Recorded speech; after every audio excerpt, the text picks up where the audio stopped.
les gratte-ciel et la Tamise à ses pieds, l'un des plus anciens parcs royaux de la capitale britannique. Le parc de Greenwich, classé au patrimoine mondial de l'UNESCO. 70 hectares de verdure à l'est de la ville, qui donnent pourtant l'impression de pouvoir s'en échapper. Au petit matin, à l'heure où ses résidents émergent à peine, d'autres s'offrent un réveil musculaire, vue imprenable sur le quartier d'affaires. Rien que d'être dehors et de voir les alentours, ça fait du bien. Moi, ça m'aide à garder le moral. Tous les jours, je traverse le parc à vélo et je m'arrête toujours ici pour regarder la vue. Parce que c'est vraiment quelque chose à ne pas manquer. Et en voyant ces immeubles, je m'imagine toujours les gens en train de travailler à leur bureau. Moi, ce que j'aime, c'est que c'est en hauteur. Et on voit la rivière. Et aujourd'hui, c'est d'un calme. On l'appelle le poumon de Londres, c'est pas vrai?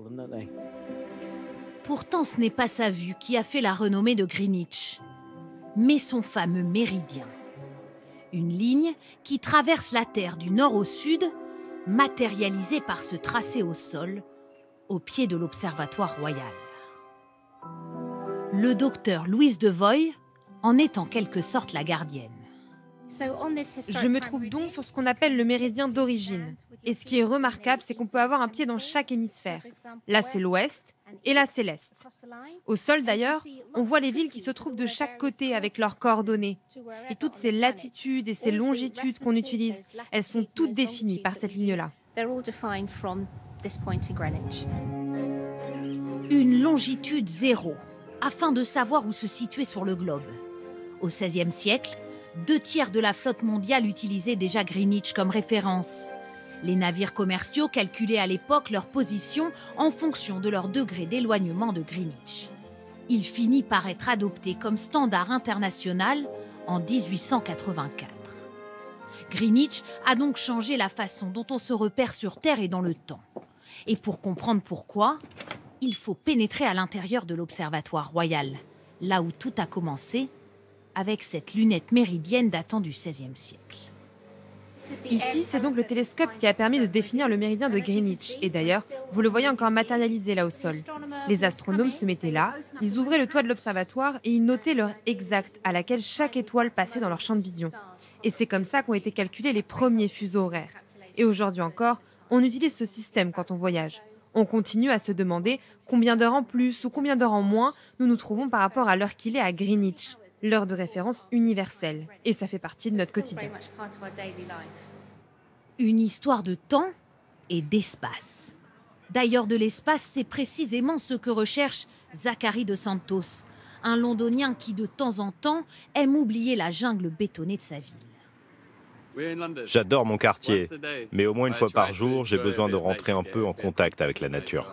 Et il lui suffit de traverser la rue pour se retrouver au cœur de son parc favori, là où il peut déployer son jouet au grand air. J'aime tellement cette sensation de soie qui glisse entre les mains. Et puis le vent qui souffle sur mon visage. Juste d'être là dans le parc, je me sens déjà mieux.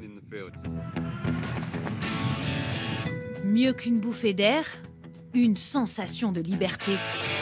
Oublier la ville, son stress et même le gris du ciel. Greenwich Park est le lieu idéal, parole de cerveliste. Je me sens vraiment privilégié d'avoir un espace comme ça à 2 pas de chez moi. Comme il y a peu d'immeubles autour, il y a moins de turbulences. Et quand il y a peu de vent comme aujourd'hui, il faut beaucoup se déplacer sur l'herbe. Alors avoir un tel terrain de jeu, c'est parfait. Un terrain de jeu qui fait le bonheur des grands comme des plus petits.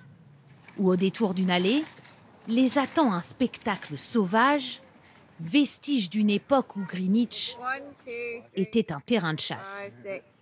5, 6, 7, 8, 9, moi j'en vois 10. Regarde là. Fais-lui un signe. Ravi de te rencontrer, monsieur. Des daims et des cerfs introduits ici à l'origine par le roi Henri VIII au XVIe siècle. Désormais, ils sont une trentaine parqués derrière un enclos. Combien de fois on vient ici? Environ 2 fois par semaine au moins. Et pendant le confinement, c'était vraiment important pour nous, respirer l'air frais. Et rien qu'en les observant, on avait un sentiment de normalité.